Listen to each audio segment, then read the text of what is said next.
If I can't keep my head held high enough, I'll just speak love and watch the smiles come, bring my spirits up.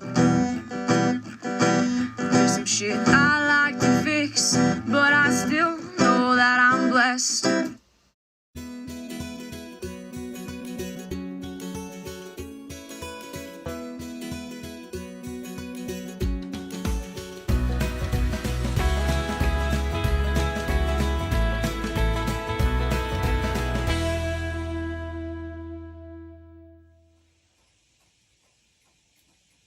I'm going to read chapter 2 of the Read Willie Nelson book.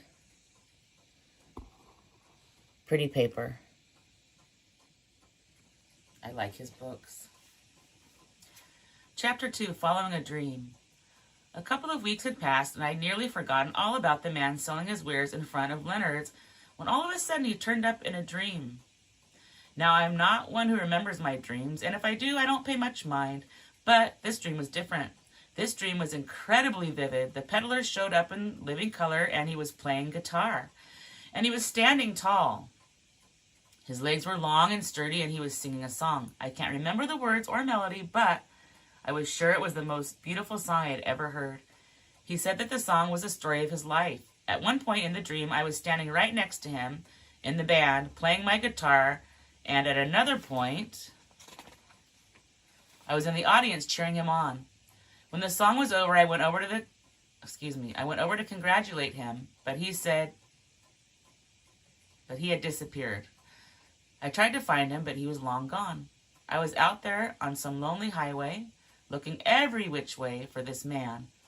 I had to know his name. I had to hear the song again, but there was nothing but the cold, starless night and the sound of howling coyotes.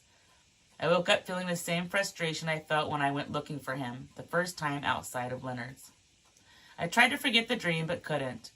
Had my morning coffee, drove the kids to school, came back to the house, made a few calls about possible gigs, drank more coffee, smoked a cigarette, read the paper, downed another cup of coffee.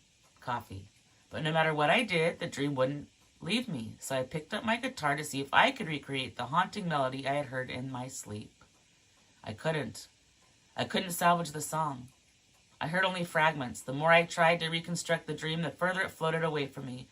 That's when I decided to go back to Leonard's to see if the guy was still there.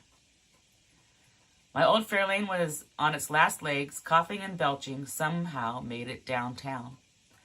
With the holiday over, I was worried that the peddler had moved on. I wasn't sure why I was taking the time to look for him, hustling my music. That's what I needed to do.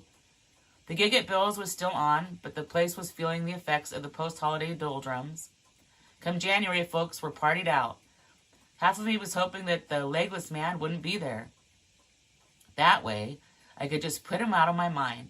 But the other half, the half that probably speaks for my conscience, was pushing me on. Can't explain why. I needed to see him. All I can tell you is that I did. He was there. He was in the exact same spot where I'd seen him last time. He was there on the wooden board, wearing the same tattered sweater and jeans, crying out with those same sing-song words, "That is pretty paper, pencils, and ribbons." Unlike last time, though, the street was not crowded with shoppers. A few women, a few kids, a few businessmen, but nobody taking note of him, nobody giving him the time of day. I parked across the street and walked over to greet him. "Hey, man," I said. "Last time I came looking for you, it seemed like you were blown away in a blizzard." "Why were you looking for me?" he asked in a Texas accent that echoed my own.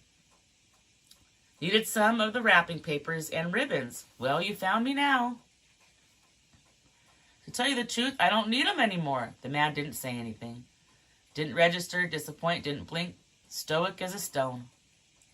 "Just wanted to introduce myself," I said, extending my hand. "I'm Willie." He took my hand and shook it. Strong grip. "Vernon Clay." "Nice meeting you, Vernon. You from around here?" "Not far." Vernon Clay wasn't exactly interested in striking up a conversation. He averted his eyes and, using his arms to turn his body away from me, started arranging his papers and pencils. I wasn't sure what to say. I could simply tell him the truth, that I was curious about who he was and how he got here. But somehow those words didn't come out. Instead, I said something stupid. I said, "Tough way to make a living." Vernon turned back toward me. His eyes were hard. His eyes said what I already knew. Dumb comment. Obvious comment. Insensitive comment. Trying to recover, I said, I hear you singing and figured you for a musician. Several seconds passed before Vernon said, you figured right. Me too, I said. I'm a picker and a songwriter and something of a singer. Good for you. I could understand his sarcasm. He just wanted to be left alone to sell his wares. Part of me thought it best to leave him alone, but that other part of me that got me there, that curious part, made me stand my ground. Several awkward seconds of silence passed. Vernon finally said, look, mister. Willie, I corrected him. Okay, Willie. If you're a songwriter, you need pencils. I do. Fact is, I'm clean out of pencils. I'll buy half a dozen. That'll be $1.50. I gave him $2. Keep the change. Thanks. He handed me 6 pencils. Transaction complete. Now that I was a paying customer, I figured I had the right to ask him a couple more questions. But right about then, a talkative woman in a wide-brimmed cardinal red hat came up to him and started asking about his wrapping paper and ribbons. He turned his attention to her. I didn't want to be a nuisance, so I took my pencils and went home. I felt a little frustrated I hadn't learned a damn thing about him, but being a private person myself, who was I to pry into this guy's life? He had a certain pride that should be respected, and that was that. Except it wasn't. So that's chapter 2. Chapter 3 will be back to big bills. I hope you're enjoying the story. I'll be back when I have time. Don't forget to stop and smell the flowers. And you probably noticed in here when he's referring to his curiosity, hence the name of our channel, Living Curiously. We are very curious ourselves. Happy holidays. Happy New Year. See you soon. Bye.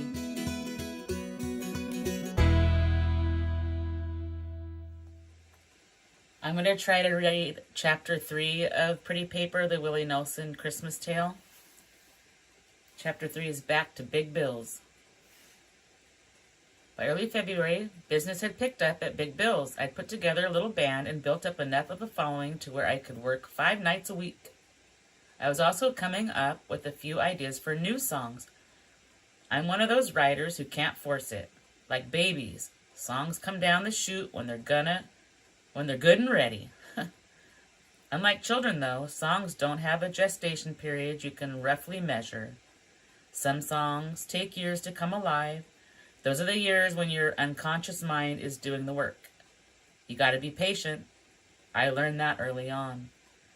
But this one song I called Pretty Paper found its way into the world damn fast. Naturally, it was based on seeing Vernon Clay that snowy day in December.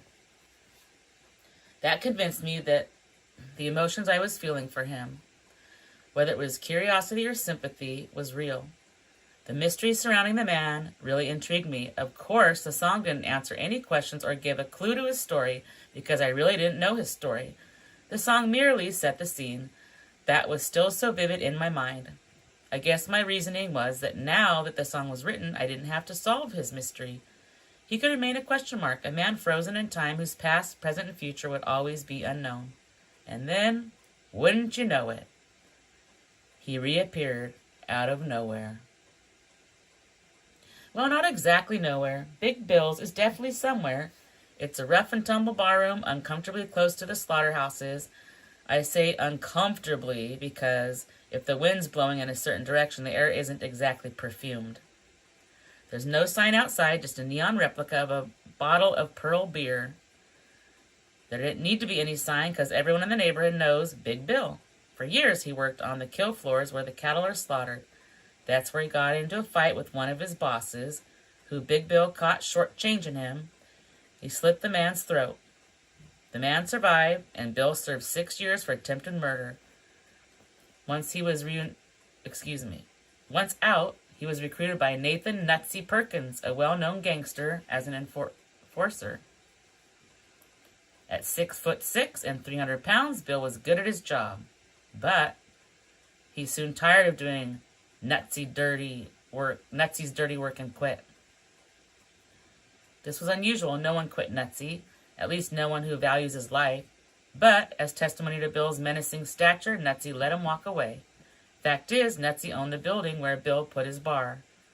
Rumor was Nutsy was so anxious to stay cool with Bill that he didn't even charge him rent. That's my dog you probably hear in the back. From time to time, you'd see Nutsy and some of his boys at the bar. Nutsy was a talker. He had an opinion about everything. Sorry, she's distracting me being crazy. Especially the local politicians. He liked to brag how most of them were in his pocket. He come to Fort Worth from Chicago as a teenager and never lost that Midwestern nasal twang. He had a lanky frame, a long nose, dark thinning hair, and alert eyes the color of dark chocolate. He usually wore a white fedora with a purple feather on the brim. No Western get-up for Nutsy. He went for pinstripe suits, white shirts, and white silk ties. He also had no taste for music. Didn't matter who was on the bandstand, Nutsy never shut up, unless Big Bill told him to. Because Big Bill liked music, he respected musicians. I first won him over when I played Blue Christmas. He especially appreciated that I sang Ernest Tubbs' version, not Elvis's. Towering over everyone as he stood behind the bar, Bill was serving up drinks when, hearing the song, he cracked a broken-tooth smile that lit up his scarred face. When I sang Tubbs' Waltz Across Texas, I saw tears in his eyes. Mom and Daddy used to dance to that old tune, he told me later that night. The same December night he hired me to play weekends.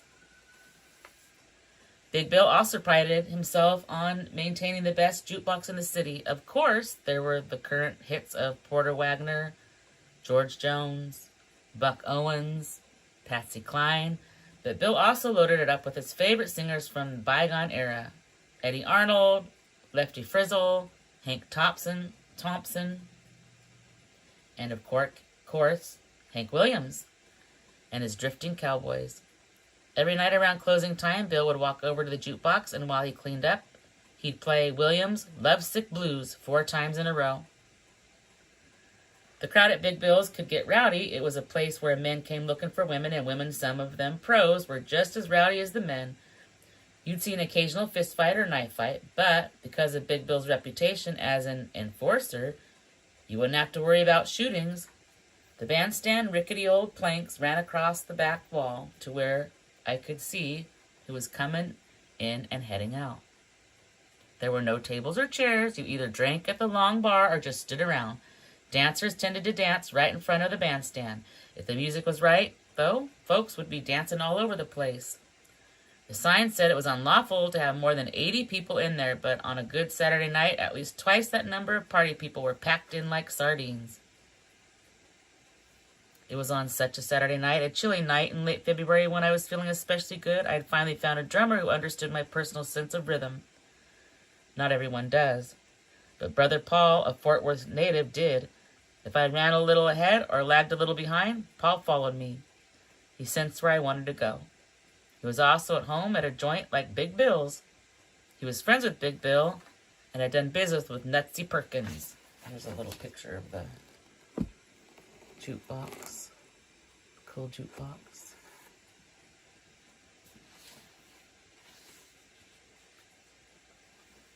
Paul knew his way around the underside of the city.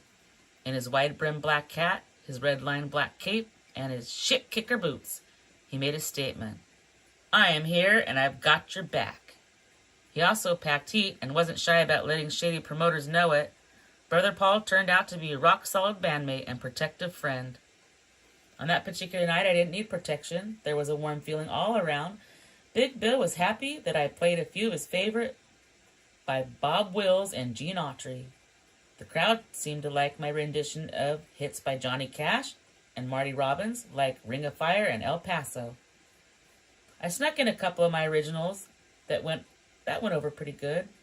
In between numbers, I could hear Nutsy Perkins yakking at the bar. When I started singing, I also saw Big Bill give him the high sign to shut up. Only Big Bill had the balls to do that. If I'm to be honest, and I always try to be, I had my eye on a little lady that looked like she had her eye on me. She'd been coming to Bill's nearly every Saturday since I started there. My marriage was going through a bumpy stage, and I guess you could say that I was easily tempted. Hell, bumpy stage or not, I've always been easily tempted. This gal stood about 5'5" with long black hair, flashing dark eyes, and curves in all the right places. Sometimes she came in with a man, and sometimes she came in alone. Tonight she was alone. Right in front of the bandstand, she even danced alone, swaying back and forth to the songs I was singing. As she swayed, she kept her eyes on me, and quite naturally, I offered her a big smile. I found this flirtation so exciting that I ended the set early in order to make her acquaintance. Turned out her name was Barbara Lou. She worked as a beautician in Arlington and had aspirations of becoming a singer. She told me she also wrote songs. I said I'd love to hear them. Oh, they're not nearly as good as yours, she said. They're silly ideas, just little poems. Far as songs go, I said, the simpler the better. A lot of songs began as poems. Let me hear one of yours. Right here? Why not? They're all about love, she said. Well, the world can always use another love song. Might be easier to let you hear one if there wasn't so many people around. How about after the show, I suggested. Well, maybe, she said, with what sounded like an insincere hesitancy. I got one more set. Any requests? Something you wrote. I was actually thinking about singing something I wrote about Christmas time. It's a different kind of song for me, a holiday song. A moody holiday song, a little bit of a sad holiday song. Well, I'd love to hear it. That's all the encouragement I needed to sing Pretty Paper in public for the first time. I'd gone over it with my bass player and Brother Paul a few days earlier. It was an easy song to play. I figured it was good to end a long night on a calm, thoughtful note. The last set started with a couple of up-tempo tunes. The place had thinned out a bit, but there were folks who still wanted to dance. I slowed it down for all the hopeful guys who needed cheek-to-cheek time to make their final plea. Then after a couple of ballads, I got ready to sing Pretty Paper.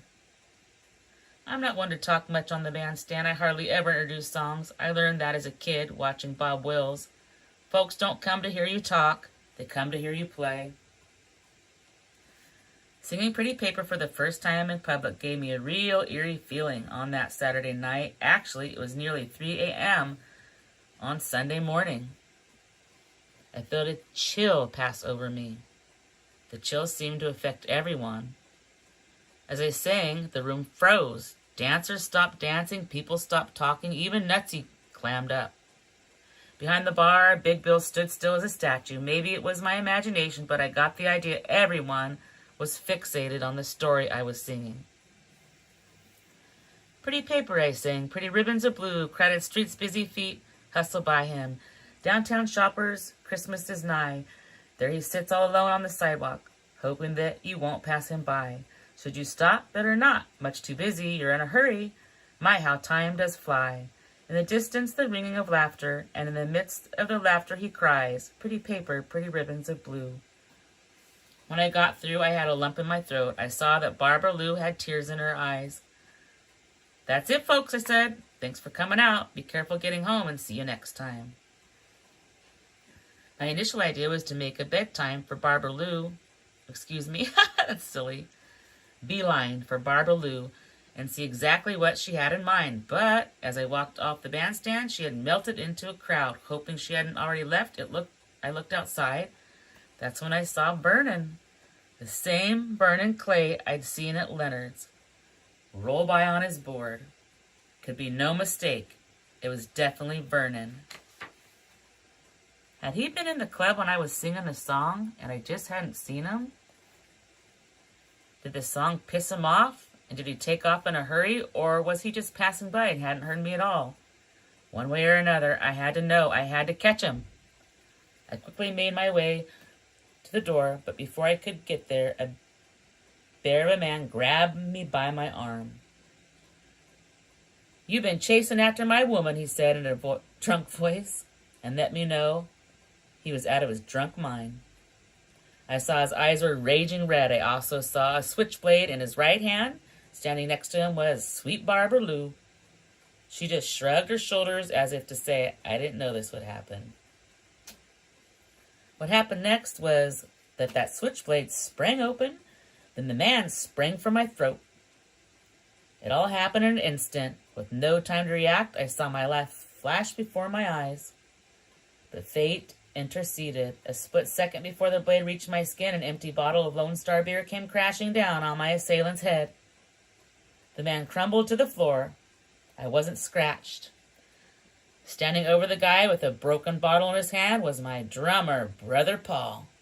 Not missing a beat, Paul stomped on the man's hand. The blade went flying across the floor and stopped at the bar stool where Nutsy Perkins was sitting. Your drummer's good, said Nutsy. He's right on time. Throw the bum out of here, Big Bill ordered. Brother Paul picked up the man, who was half conscious, and flung him on the sidewalk. In all the confusion, Barbara Lou had managed to disappear, and in even more disturbing, so had Vernon. Okay, so the next chapter will be Sunday School. Hope you're enjoying the book. See you next time. Bye.